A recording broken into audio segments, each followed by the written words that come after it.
Banyak sekali yang murtad, bukan hanya dari kalangan orang-orang yang awam, bukan hanya dari kalangan orang-orang yang miskin, bahkan sampai kepada kalangan yang intelektual, orang-orang yang berada secara ekonomi.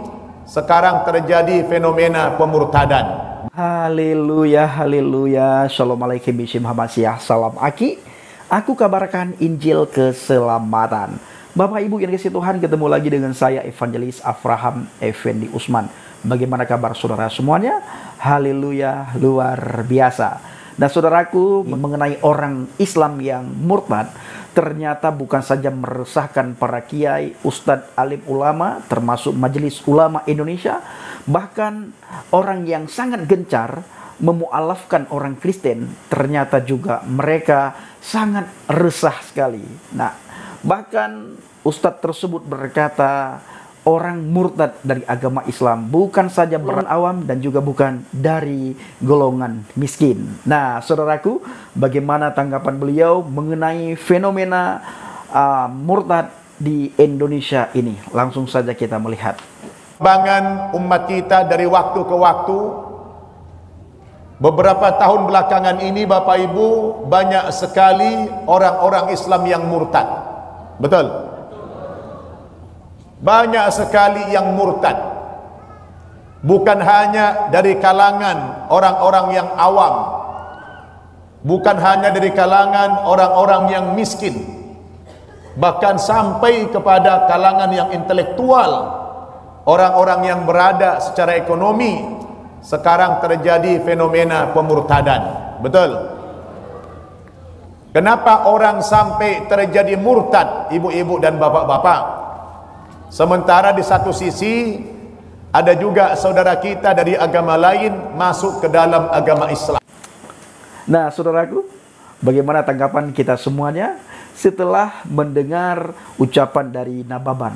Si Nababan ini saudaraku, dia sangat gencar sekali pergi ke pelosok-pelosok, pergi ke kantong-kantong Kristen untuk mengislamkan orang Kristen. Mengislamkan orang Kristen KTP, mengislamkan orang Kristen yang tidak pernah datang ke gereja, beribadah, datang ke persekutuan. Ke situ Ustadz Nababan dan teman-teman mu'alaf yang lain, mereka gencar dakwah, membawa orang-orang Kristen sebanyaknya, terutama sekali pemuda-pemudi Kristen untuk masuk ke agama Islam. Nah, sementara itu Bapak Ibu, kalangan Islam sendiri banyak sekali orang yang murtad. Menurut pengakuan si Nababan. Kalau menurut saya Bapak Ibu, yang murtad ya, kata dia, yang murtad bukan hanya dari kalangan yang awam. Bukan hanya dari kalangan awam. Artinya Bapak Ibu, dari kalangan intelektual Islam, dari para ustadz, ustazah, muslimah yang mereka paham akan Islam bisa murtad. Ini yang dimaksud dengan bukan hanya dari kalangan yang awam, ya. Mereka punya pendidikan, mereka sekolah juga pesantren, tetapi bisa murtad. Ini kenapa? Nanti saya akan jawab saudaraku. Yang kedua, si Nababan berkata, bukan juga dari kalangan orang miskin. Nah, ini sering sekali kita dapatkan dari teman-teman muslim. Mereka berkata, orang yang murtad itu rata-rata miskin. Orang yang murtad dari agama Islam itu rata-rata karena ekonomi, karena pekerjaan, karena perempuan. Nah, ini yang dituduhkan. Sementara apa yang mereka tuduhkan Bapak Ibu, itulah yang mereka lakukan. Itulah yang mereka terjadi di lapangan, yang mereka lakukan selama ini. Tetapi untuk menutupi kebusukan mereka, maka mereka menuduh orang Kristen yang melakukan seperti itu. Nah saudaraku, para pencinta channel Injil Habagat, mereka berkata apa? Orang miskin banyak yang murtad, ya, murtad. Ternyata kalau menurut pengakuan daripada Nababan, orang-orang yang berkelimpahan harta juga sangat banyak sekali mereka murtad, meninggalkan agama Islam. Ini menurut si Nababan, murtad.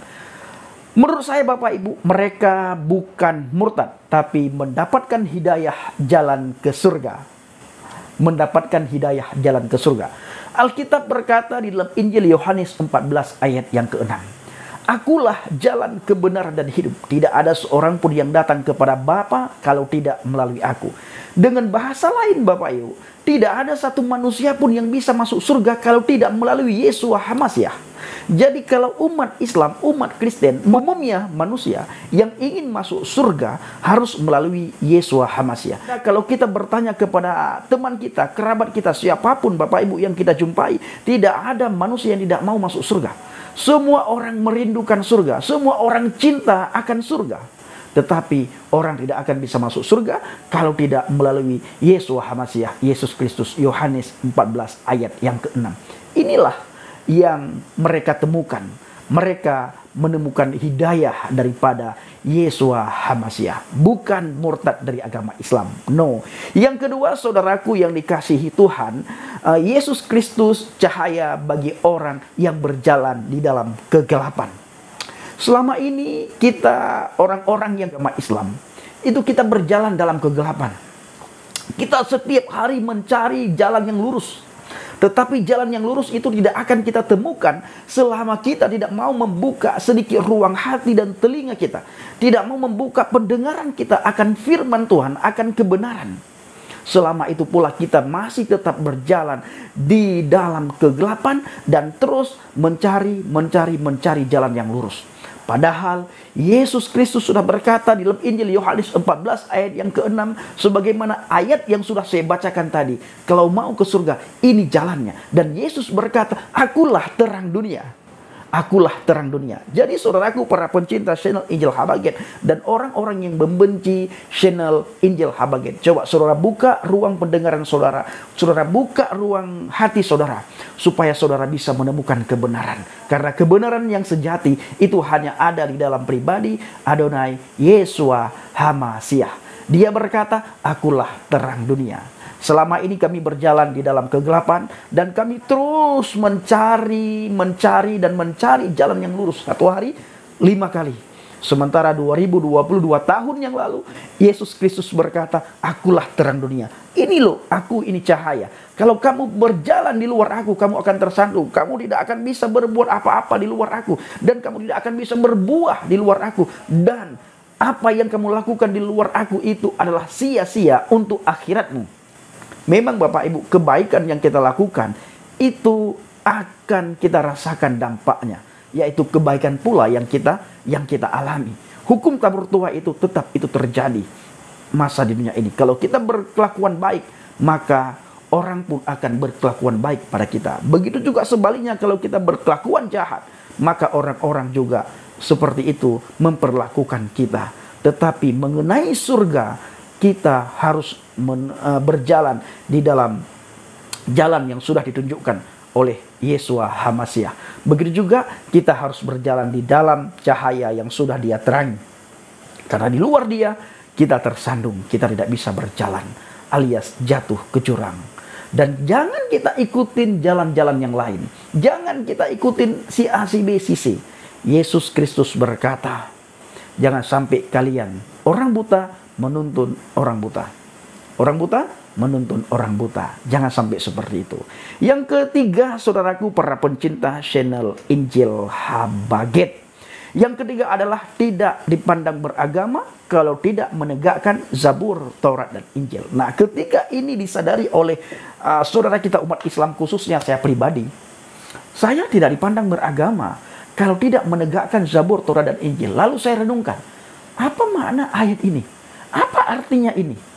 Saya coba pikir, saya coba renungkan, kenapa Al-Quran berkata, kamu tidak dipandang beragama sedikit pun kalau kamu tidak menegakkan Zabur, Taurat, dan Injil. Ini kenapa?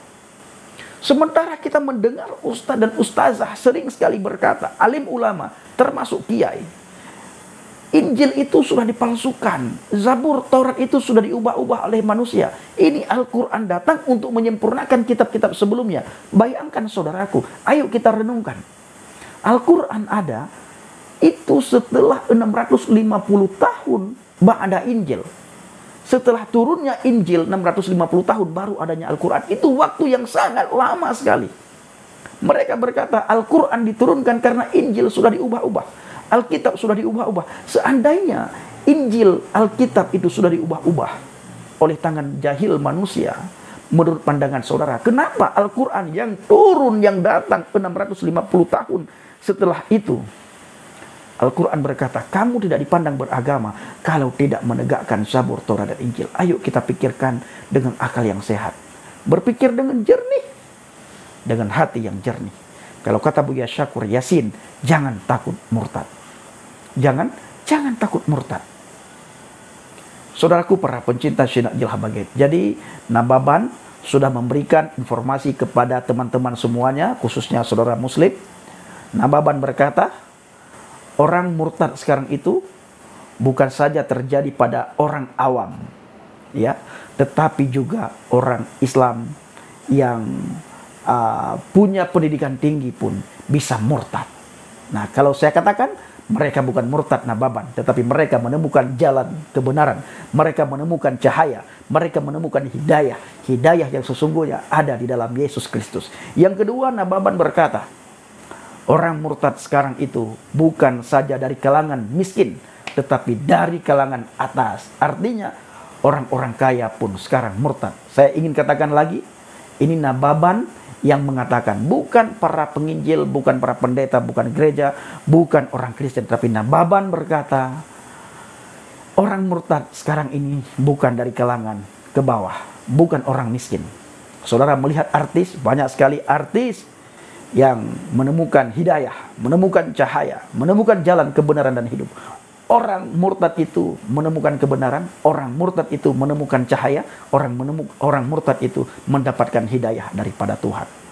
Kiranya video singkat ini bisa mencerahkan teman-teman semuanya.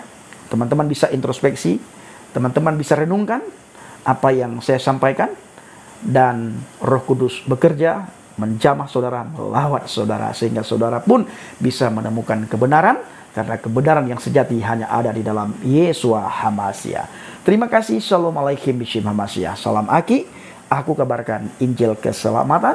Bapak Yahweh bishim Adonai Yeshua HaMashiach. Ruach HaKudes memberkati kita semua. Haleluya. Amin.